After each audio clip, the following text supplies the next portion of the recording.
आज भागीरथ गंगा मैया की तपस्या करने जब वन में जाते हैं,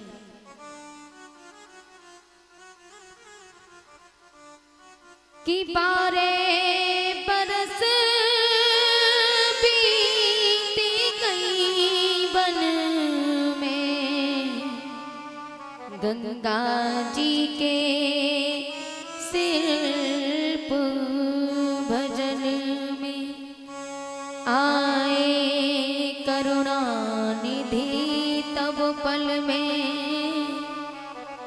आए करुणा निधि तब पल में,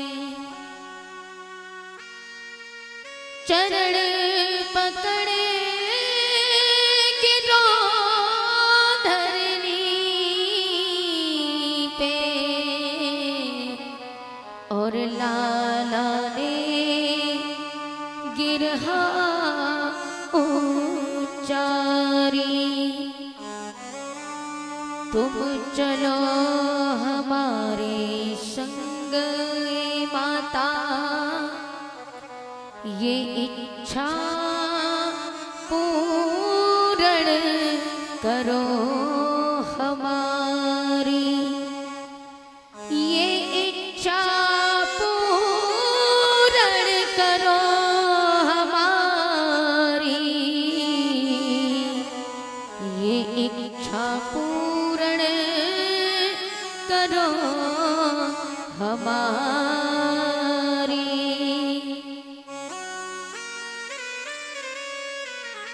आज भागीरथ मैया के चरणों में गिर गए। 12 वर्ष वन में तपस्या की, और 12 वर्ष तपस्या करने के बाद भगवान विष्णु प्रकट होते। बोलिए विष्णु भगवान की।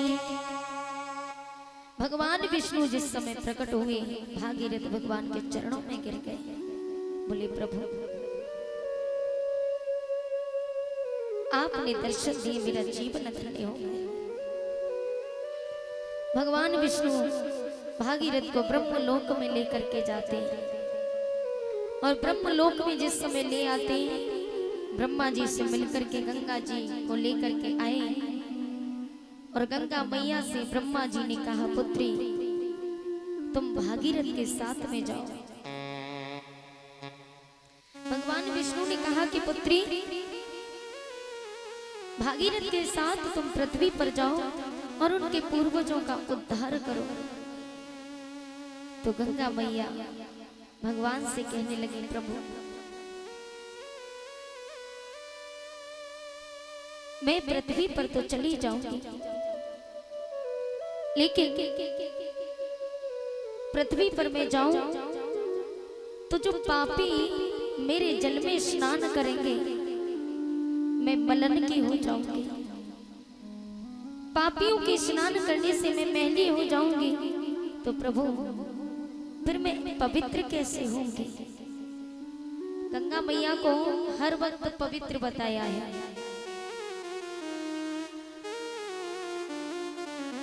चाहे कितनी भी गंदगी उसमें हो, लेकिन फिर भी गंगा जल पवित्र बताया है। लोग घर में भर के लाते हैं गंगा जल को, क्योंकि गंगा जल पवित्र है। लेकिन गंगा मैया भी अपवित्र हो जाती हैं। कब होती हैं? जब पापी उनके जल में स्नान करते हैं। तो गंगा मैया ने कहा कि प्रभु मैं भागीरथ के साथ जाने के लिए तो तैयार हूँ, लेकिन एक बात बताओ, पापी मेरे जल में जब स्नान करेंगे तो मैं मलन की हो जाऊंगी। मलन माने मैली हो जाऊंगी, अपवित्र हो जाऊंगी, तो फिर मैं पवित्र कैसे होंगी? भगवान विष्णु कहने लगे, देवी तुम चिंता न करो, यदि पापी तुम्हारे जल में स्नान करेंगे तो पापियों के स्नान करने से जब तुम मलन की हो जाओगी, अपवित्र हो जाओगी, तो संत ऋषि मुनि महात्माओं के तुम्हारे जल में स्नान करने से तुम फिर पवित्र हो जाओगे। संत ऋषि मुनि महात्मा तुम्हारे जल में स्नान करने के लिए आएंगे तो तुम पवित्र हो जाओगे। ऐसे पापी होते जो अपने माता पिता को कष्ट देते, अपने माता पिता को दुख पहुंचाते हैं। एक बार एक अंधा और अंधी थे, उनका एक पुत्र था। रोजाना अपने पुत्र से कहती कि बेटा अब हम पर बुढ़ापा आ गया है, एक बार हमें गंगा स्नान करा के ले आओ। बेटा सुनता नहीं था, माता पिता को अनंत दुख देता था। तो जब ज्यादा माता पिता कह के रह गए तो वो लेकर के चला के नहीं मानते हो तो चलो एक बार लेकर के जाऊंगा, भाभी कट जाएगी, मुसीबत हट जाएगी। जैसे तैसे माता पिता को गंगा स्नान कराने के लिए लेके गया। तो गंगा के किनारे संतों की एक झोपड़ी पड़ी हुई थी। संतों की झोपड़ी देख करके लड़के ने देखा कि गंगा मैया नजदीक आ गई। तो 3 स्त्रियों को उस लड़के ने देखा। 3 स्त्रियां मैले कपड़े पहनी थी, बहुत गंदे मलन के वस्त्र पहने थी। तो लड़के ने देखा उन्हीं स्त्रियों पर नजर दी। वो स्त्रियां संत की कुटिया में प्रवेश करती हैं। संत की कुटिया में पैर रखते ही उनके जो मलन के वस्त्र थे वो श्वेत वस्त्रों में बदल जाते हैं, एकदम सफेद वस्त्र हो गए। तो उस लड़के ने जाकर के तीनों देवियों से पूछा कि देवी आप कौन हैं और आपने संत की कुटिया में चरण रखे, पांव रखते ही तुम्हारे वस्त्र श्वेत हो गए, तुम साफ हो गई, ऐसा क्यों? तो गंगा मैया उससे कहने लगी कि हम तीनों देवियां कोई और नहीं, हम तीनों देवियां गंगा यमुना सरस्वती हैं। और तुमने जो कहा कि अभी अभी हम मलन के वस्त्र पहने थे, हमारे वस्त्र श्वेत क्यों हो गए, सफेद क्यों हो गए? तो कहा कि तुम जैसे पापी हमारे जल में जब स्नान करते हैं तो हम मलन के हो जाते हैं, और तुम जैसे पापियों के स्नान करने से जब हम मलन के हो जाते हैं तो संत ऋषियों की कुटिया से या संतों के आगमन से हम पुनः से हम पवित्र हो जाते हैं। इसलिए संतों की कुटिया में प्रवेश करते ही हम फिर से पवित्र हो गए। तो वो लड़का गंगा यमुना सरस्वती तीनों देवियों के चरणों में गिर गया। तो भगवान विष्णु ने कहा कि देवी तुम चिंता न करो, यदि पापी तुम्हारे जल में स्नान करेंगे तुम अपवित्र हो जाओगी, तो संत ऋषि मुनि महात्माओं के स्नान करने से तुम पुनः से पवित्र हो जाओगी। इसलिए कभी गंगा स्नान करने जाओ तो कभी कभी संतों को भी ले करके जाया करो, ताकि गंगा मैया हमसे नाराज ना हुआ करें और हमारा कोमल हृदय देख करके भावुक हो जाए कि हम तो पापी हैं ही, लेकिन हमारे स्नान करने के बाद संतों को स्नान कराना चाहिए। और कभी भी संत ऋषि हो साल में एक बार अपने घर संतों को बिठाल करके भोजन कराना चाहिए। वो घर फिर स्वर्ग के समान होता है।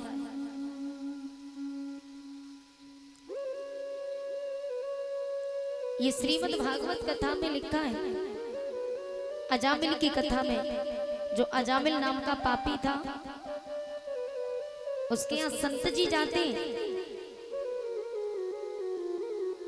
तो इसलिए साल में एक बार संतों को भोजन कराना चाहिए अपने घर। तो विष्णु भगवान ने कहा कि तुम चिंता न करो। तो गंगा मैया जैसी ही बात सुनती है, गंगा सुनकर जल रूप हुई, बोली लो भूप विचार करो, जो मेरा भार सहन कर ले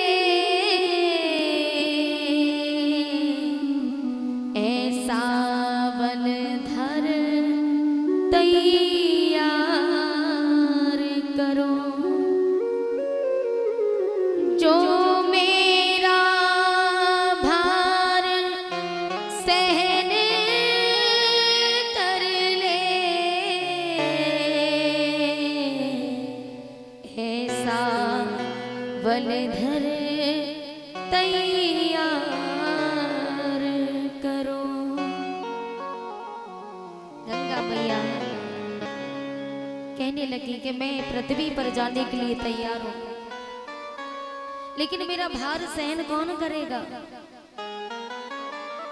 क्योंकि मैं अचानक जाऊंगी तो मेरी धारा इतनी तेज है, सारा संसार बह जाएगा, पूरी सृष्टि का नाश हो जाएगा।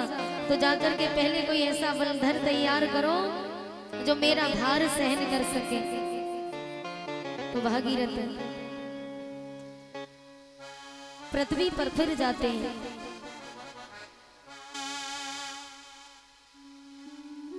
और पृथ्वी पर जाकर के भागीरथ शंकर भगवान की तपस्या करने लगे कि गंगा जी पृथ्वी पर आवे, रोक सके को धार। और शंकर जी की करो तपस्या, हो जाए बेड़ा पार। कि शंकर जी की करो तपस्या, हो जाए बेड़ा पार। भगवान विष्णु ने कहा, पुत्र तुम पृथ्वी पर जाओ और पृथ्वी पर जाकर के भगवान शिव शंकर के तपस्या करो, वही गंगा मैया का भार सहन करेंगे। तो भागीरथ पृथ्वी पर गए, 1 साल तक भगवान शिव शंकर की तपस्या की। भगवान शिव शंकर प्रकट हुए।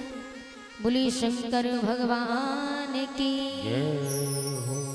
भगवान शिव शंकर प्रकट हुए।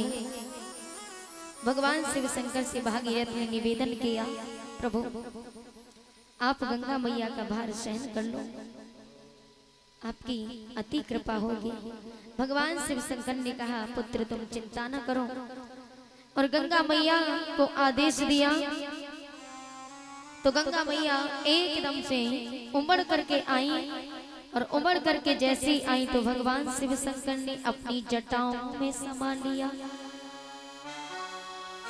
गंगा मैया को भगवान शिव शंकर ने अपनी जटाओं में समाया। और जटाओं में समाने के बाद भगवान ने मात्र 1 लट खोली है, मात्र 1 लट खोली, जिससे गंगा मैया निकली। और गंगा मैया भागीरथ के पीछे पीछे जाने लगी। जिस समय गंगा मैया भागीरथ के पीछे पीछे जाती हैं, भागीरथ आगे आगे जा रहे हैं। गंगा मैया जाते जाते हिमालय पर्वत से होते हुए निकली। तो हिमालय पर्वत इतना ऊंचा था, इतने ऊंचे ऊंचे वृक्ष खड़े हुए थे हिमालय पर। तो गंगा मैया वहीं पर रुक जाती, वहां से आगे नहीं निकल पाई। गंगा मैया जैसे ही वहां रुकी, भागीरथ ने कहा, माँ अब क्या हुआ? गंगा मैया कहने लगी, पुत्र भागीरथ मैं इतने से आगे अब नहीं जा सकती। भागीरथ चिंता में पड़ गए, बोले अब आप यहाँ से आगे नहीं जा सकती हो तो फिर हमारे पूर्वजों का उद्धार कैसे होगा? तो गंगा मैया ने कहा कि तुम चिंता न करो, इंद्र के पास जाओ। इंद्र का जो ऐरावत हाथी है उसको लेकर के आओ। वो हिमगिर पर्वत को हटाएगा, इन वृक्षों को हटाएगा, जिससे मुझे आगे जाने की जगह मिलेगी। तो भागीरथ ऐरावत हाथी के पास में पहुंचे। तो ऐरावत हाथी से जाके कहा कि आपको हमारी गंगा माँ ने याद किया है, आप चलिए, हिमगिर पर्वत को हटाना है, हिमालय पर्वत को हटाना है। तो ऐरावत हाथी भी घमंड में आ गया। ऐरावत कहने लगा, जाओ अपनी माँ से कह देना, यदि वो हमारे साथ विवाह कर लें, हमसे शादी कर लें, तो हम चलने के लिए तैयार हैं। भागीरथ फिर वहां से दौड़ करके आए। वहां से दौड़ करके फिर गंगा मैया के पास गए, हाथ जोड़ करके कहा, माँ ऐरावत तो कह रहा है कि तुम्हारी माँ यदि हमारे साथ विवाह करेंगी तो ही मैं आऊंगा। तो गंगा मैया कहने लगी कि कहना उस कामी पापी से मेरी वह शर्त निभा जाए, तो बिना कहे और बिना सुने वो मुझसे शादी रचा जाए।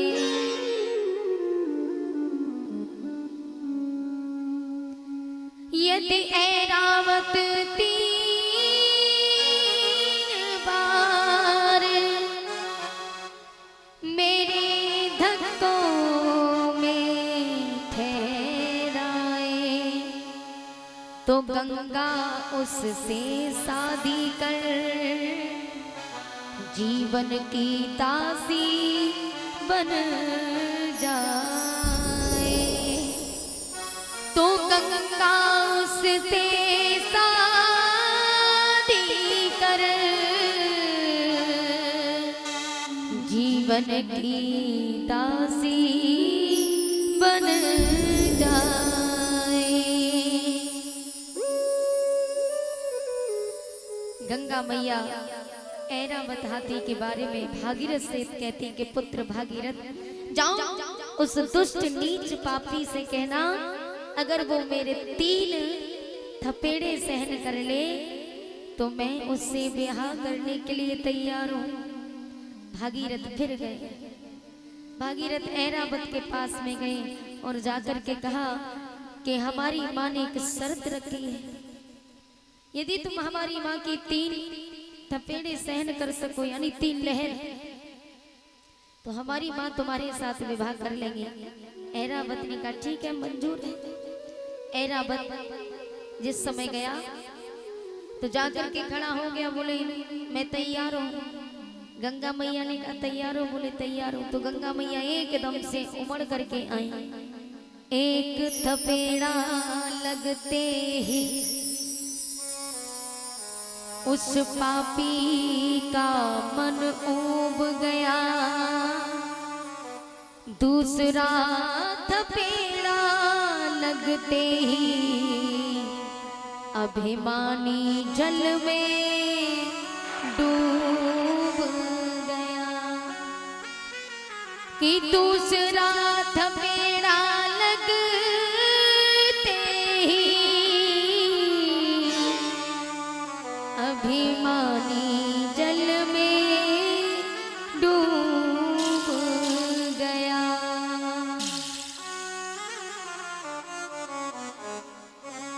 कि चिल्लाया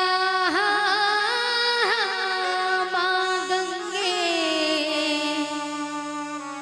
इस बेटा की तुम टेर सुनो। आज चिल्ला करके ऐरावत गंगा मैया उमड़ करके आई तो उसको गोता लगने लगा और दूसरा थपेड़ा लगा तो अभिमानी जल में डूब गया। और डूबते समय एक ही शब्द निकला, माँ माँ मेरी रक्षा करो, आज मेरा अभिमान दूर हो गया। तो गंगा मैया शांत हो गई, जैसे तैसे होश आया। होश आने के बाद हिमगिर पर्वत को हटाया और हटाने के बाद ऐरावत हाथी चला गया। गंगा मैया को रास्ता मिला तो गंगा मैया भागीरथ आगे आगे चले, गंगा मैया पीछे पीछे चली।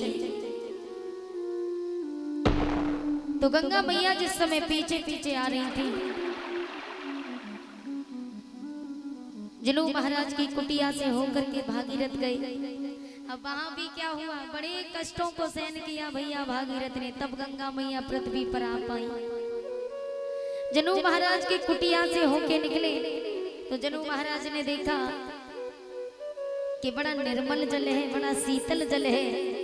भागीरथ तो आगे निकल गए, गंगा मैया जो पीछे पीछे जा रही थी। तो जनू महाराज ने अंजलि में जैसे ही जल भरा और जैसे अंजलि में जल भरा और उन्होंने जल आचमन किया तो एक ही बार में गंगा मैया को पी गई। अब भागीरथ ने पीछे मुड़ करके देखा, बोले गंगा मैया कहाँ गई? हम बड़े परेशान। अब फिर भगवान विष्णु को याद किया, भगवान विष्णु प्रकट हुए, बोले जनु महाराज आपने आचमन जो कर लिया है गंगा मैया को सारी बात बताई। तो जनु महाराज की दाई जंगा फाड़ी, दाई जंगा फाड़ करके गंगा मैया को निकाला है। तब भागीरथ कपिल मुनि के आश्रम से होते हुए और जैसे निकले तो कपिल मुनि के आश्रम से होते हुए गंगा मैया निकली और वहां से जाकर के गंगा मैया समुद्र में मिल जाती। बोलिए गंगा मैया की जय जय श्री राधे। आज गंगा मैया ने कपिल मुनि के आश्रम पर जाकर के महाराज सगर के जहां 60,000 पुत्र मरे पड़े थे सभी का उद्धार किया और उद्धार करने के बाद गंगा मैया समुद्र में मिल जाती। गंगा स्नान करने से उद्धार होता है। गंगा यदि मृत्यु के बाद गंगा मैया में पिंडदान कर दो तो भी उद्धार हो जाता है पिंडदान करने से। आत्मा को शांति मिलती है और यदि दाह संस्कार गंगा मैया पर करो तो ये भी बहुत अच्छा होता है। इसलिए बुजुर्गों को सबसे ज्यादा, कुछ बुजुर्गों की इच्छा होती है, अब हमारे यहाँ तो बहुत दूर पड़ती है गंगा मैया, लेकिन जो गंगा के किनारे रहते हैं वो सब दाह संस्कार गंगा के किनारे ही करते हैं। वैसे सही माने में गंगा के किनारे ही दाह संस्कार करना चाहिए क्योंकि तृप्ति हो जाती है। बोली गंगा मैया की जय जय श्री राधे। आइए छोटा सा भजन बोलेंगे, उसके बाद आरती का भी समय हो गया है, भजन बोलेंगे उसके बाद